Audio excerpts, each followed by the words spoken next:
Gruffudd ta? Pan o ffordd? Yn llai. Pan o'n i'n ysgol gynradd, o'n i'n darllen lot gormod. Amlwg llyfrau T. Jones, fanne. A llyfrau fel... O, dyn nhw sy'n dechrau symud yma, darllen llyfrau barddoniaeth. A dwi'n meddwl, y cerddi cyntaf ni felly, y cerddi Gerard Owen a T.H. Parry Williams. Os maen nhw yn eitha uniongyrchol, os yn llawer o... Dwi'n gwybod, a maen nhw'n rymus, a maen nhw'n... Dwi'n gwybod, maen nhw'n apelio at bobl ifanc, dwi'n gwybod. Sa rhywun arall eisiau gofyn rhywbeth i Gruffudd? Ydych chi'n neud o ddydd i ddydd, lle? Ar hyn o bryd, dwi'n weithio ar efo mirion, weithio dwi'n diog. Ond yn afrystyd fi ar hyn o bryd, yn gwneud cwrs ffiseg. Felly fyddai'n mynd yn ôl i fanno i as y mlwyddyn ola. Rhan fwyaf o bobl sy'n barddoni, dyn nhw ddim yn studio pwncio fatha mathematig a ffiseg ag ati na di. Ti'n synnu, ti? Ie wir? John Morris Jones, gath o rhan o mathemateg. Ie. Harren Owen. Ie. Mae'n dri o'n nhw. Iwan Rhys hefyd, gyn enillydd y gadair sydd wedi astudio mathematig. Rwy'n arall. Ti ar Williams, deitydd o fod, e? Ie. A mae'n lot o gyngeneddwyr yn enwedig yn licio rhyw bethau mathemategol wyddonol. Oherwydd, mae o'n... Y ffordd i weld o, os oes ti'n dechrau o'r rheolau, ti'n mynd o fanno allan. Ond os oes ti'n gweithio'n benrhydd, ti'n mynd o rwle mawr i mewn at dy gerdd ysgrifenedig. A ti'n cyrraedd tu ar un lle yn y diwedd. Ond well gyda'r dull mathemategol. Mynd allan, just fi'n hynny. Ti eisiau dweud rhywbeth wrthyn ni am y gerdd ar ei ennill y gadair i chdi? Achos da ni wedi bod yn fan hyn yn gweithio drwy dydd, da ni wedi clywed y feirniadaeth na dim. Na do. Wedyn... Oedd y gerdd cylchodd o'r testyn gosodedig. A wedyn, be nes i drio wneud oedd, yn lle bod i ni yn awdl fawr gan llinell, nes i rannu mewn i 2 rhan, 24, 48 neu rhywbeth fel ei. A oedd y rhan gyntaf yn sôn am adwaith i dynged yr iaith, sef y ddarlith enwog gen Sôn Lewis yn 1962, oedd yn sôn am dranc yr iaith, be fysa'n gallu digwydd cyn diwedd y ganrif, hynna bai rhywbeth arall yn cael ei wneud.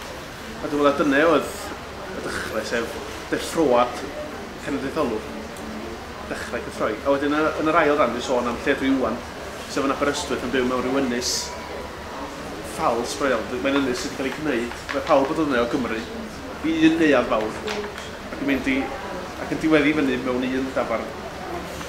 A mae'n pob peth yn Cymraeg. Ond da chi'n dallt wedyn bod hynny beth dros dro ffals sydd yn mynd i ddarfod, yn darfod i fi blwyddyn nesaf, pan fyddai'n gorffen y coleg. A yn y drydedd ran, dwi'n sôn am y ddadrith pan ydych chi'n gwylltio efo Cymru a sut mae'r Gymru a ddyle fod, dydy honno ddim yn bodoli. A mae'r rhanol yna sôn mwy am dro sef dychwelyd i ardal Gymreig, dwi'n meddwl bod hynny'n bwysig. Ond eto mae yna rhyw droad yn y diwedd, pan ydych chi'n clywed rhyw lais yn rhywle. A rhoi bach o obeth i Gymru. Dyna ddyn. Sgen i un arall gwestiwn i Gruffudd? Dwi'n rhyw hoff gerdd neu darno fan ffoniau? Mae'n gwestiwn o'n nadwy anodd. Tos ti wedi gofyn y cwestiwn pan o'n i'n 12 oed, swn i wedi dweud Wyliau Llywelyn gen Llywelyn. Achos dwi'n meddwl bod rhan fwyaf o bobl yn mynd drwy'r stage o licio bonen o'n nadwy. O wedyn, dwi'n hoff iawn o ddarn o gywydd gen Gerard Owen i'w dad, yr cof am ei dad. Mae'n agos iawn y trydydd neu'r 4 caniad yn y cywyd, dwi'n meddwl bod o'r pethau gore, ond ti'n gofyn y cwestiwn i mi fory, os ydyn ni'n dweud aseb hollol... Swn i'n meddwl mae dy hoff gerddi ar hyn o bryd ydy'r un sy'n newydd ennill y gadair i chdi da. Berydd oedd hwnna. Ie. Dyna di'r nod, anelu a darllen gwaith pobl sy'n well na chi, a trio ymgyrraedd at hwnnw. Sa rhywun arall eisiau gwybod rhywbeth? Sut ydych ti'n teimlo pan ydych chi'n beidio allan bod ti wedi ennill y gadair? Oedd o'n dimlad od i hwnna. Oedd o'n rhyddhad mawr, oedd o'n balchder iawn bod fi wedi gwneud rhywbeth. Ond mi oedd yn gallu bod yn anodd ar adegau, bod o'n i'n cael cadw'r gyfrinach am 2 wythnos. A mae cadw'r gyfrinach am 2 wythnos, wrach o'ch chi'n gwybod, yn nadlu anodd. Mae'n edrych, da chi'n ysu am cael deud wrth rwy'n. Da chi jyst eisiau deud. Mae'r teulu, os nad wyt ti'n deud wrth y deulu, maen nhw'n mynd i bechu. A felly mae rhaid i ti benderfynu'n eitha... Mae'n anodd iawn penderfynu pwy sy'n cael gwybod. Achos os da chi'n deud wrth hwn, pan bod hwnna hwn ddim yn cael gwybod. Felly da chi'n trio cadw bod mor gyfing a phosib heb bechu neb. Dyna'r syniad. Oes rhywun arall eisiau gofyn cwestiwn? Pan byddech chdi'n blentyn yn aelod o Sgwad Sgwennu Gwynedd? Ti'n teimlo bod hynna wedi helpu di o gwbl? Argyl o. Tys ni'n mynd i stafell yma heddiw. Na, awyr ar. Ateb cywir. Ie, correct. Dwi'n cofio, dwi'n meddwl na fi... Oedd y Sgwad Sgwennu newydd ddechrau, dwi'n meddwl, pan o'n i yn dod i oed. O'n i'n ta'n blwyddyn 5 ar y pryd. A chael gweithio gen feir fel Myfnaf Dafydd, Tom Morris, May Mac, a llenorion fel Marcia Roberts, Bethan Gwanas. Ac oeddech chi'n cael mynd drwy'n bwrdd ar dy sadwn, os oedd gennych chi'n byd bell i wneud. Ac oeddech chi'n cael siarad o'r rhain, ac oedd yn brofiad hollol werthfawr. Wrach ar y pryd, o fi ddim eisiau mynd bob. Ac yn meddwl, o dwi'n cael straffu ni'n sefyll, ond o edrych yn ôl. Mae'n cael trafod drwy'n bwrdd efo beir llenorion mor enwog a hynny. Yn 100,000 gwell na chwarae ffwtsbol yn y bon. Heblaw bod barddoni yn well na chwarae ffwtsbol i chi, pa gyngor arall sgyn ti i'r ciw llenorion yn fan hyn? Mae'n lot gynghorion. Y cyfer cyntaf, mae pawb yn rhaid wedi darllen. Dwi'n cofio ar ei teithio Jones yn dweud, darllen ydy'r cyngor. Pwysica, gwch chi byth. Mynd anilyn uchel, dwi'n meddwl, ydy'r nod. Peidio fodloni ar lle ydych.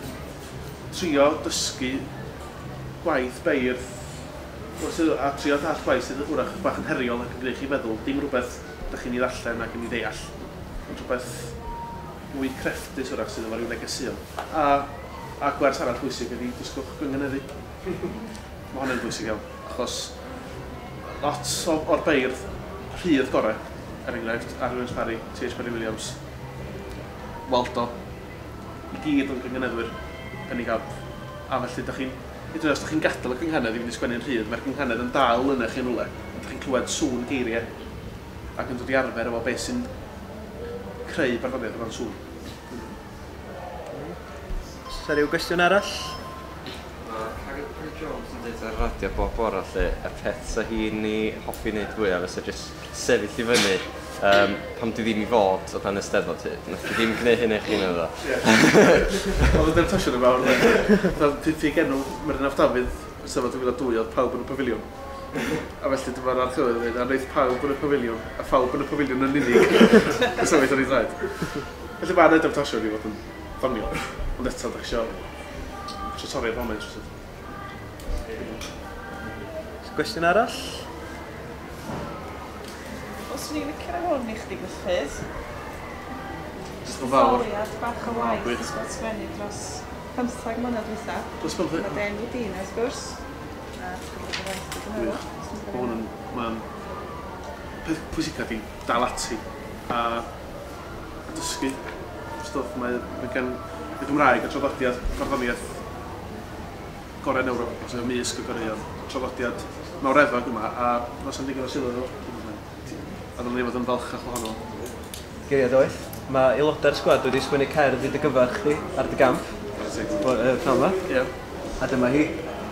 Deithio mi Eryri yn y glaw, a phawb yn gorfod brwydro i ffordd drwy'r baw, dan awyr lwyd, dan gwyno am y lôn.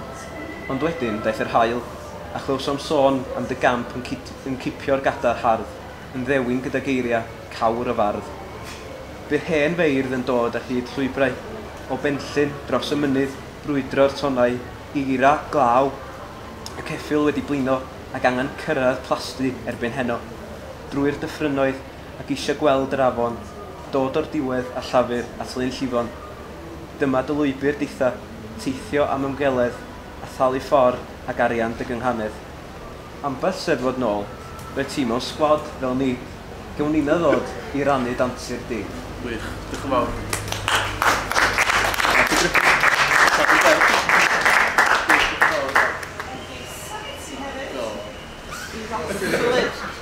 Uchafbwynt y diwrnod yma. Teisan coch Gwynedd Gwyrdd, wrth gwrs. Mwynhau. Mwynhau. Ti'n teimlo leglen i gynnau yn ydys? Wel, ie.